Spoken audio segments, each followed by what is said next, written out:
Satu waktu ada anak kecil, dia lewat di depan istana. Dan dia lihat di pohon beringin itu ada orang dewasa kencing di pohon itu. Anak itu bilang begini, lah kok Pak Presiden kencing di pohon?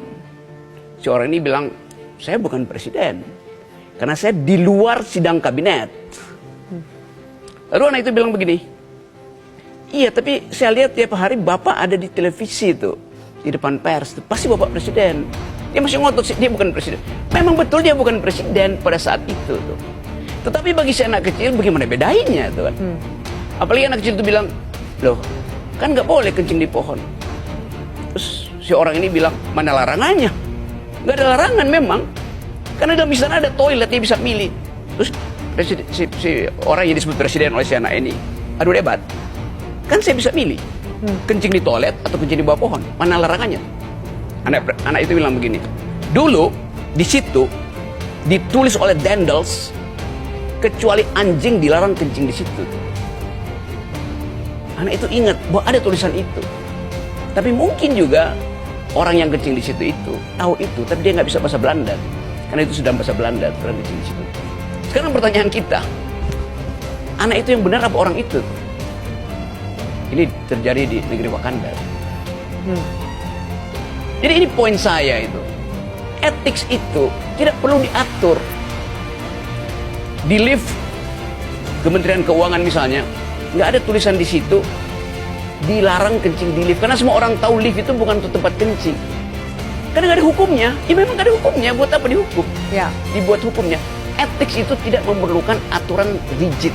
Justru karena orang punya otak. Bagaimana jadi pegangan etika bersama supaya apa yang dipegang itu satu nilai yang sama? Ada prinsip. Demokrasi itu habits of the heart, diucapkan oleh Tocqueville di Amerika, yang menganggap bahwa ngapain ada undang-undang kalau saya bisa bercakap-cakap secara etik itu.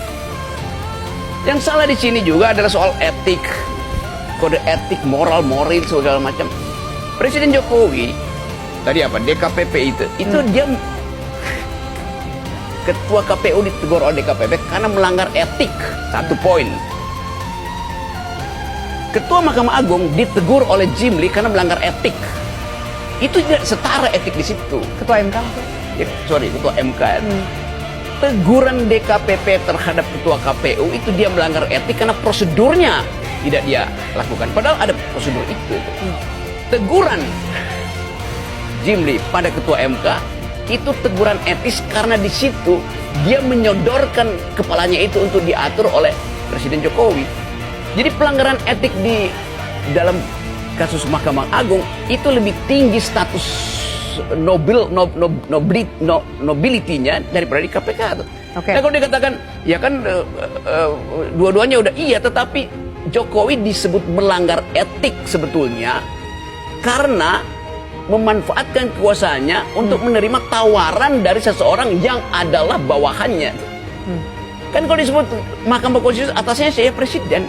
Yang mampu mengatur ketua Mahkamah Konstitusi cuma presiden.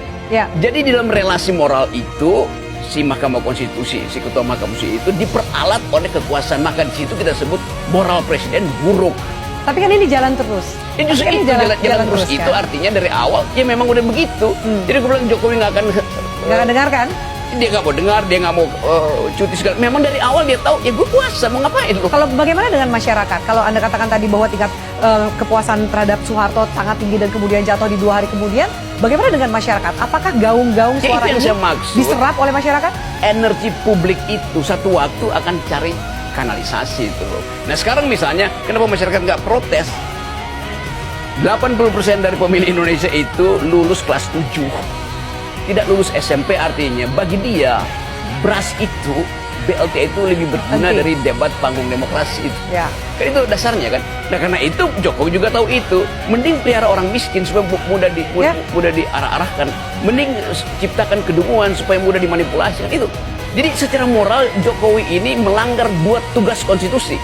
Konstitusi kita cuma katakan tugas presiden lepas dari visi misi dia itu 1, pelihara fakir miskin, 2, cerdaskan kehidupan bangsa. Dua-duanya itu dia tidak lakukan. Karena dia menunggangi kedunguan dan menunggangi kemiskinan untuk memperpanjang dinastinya.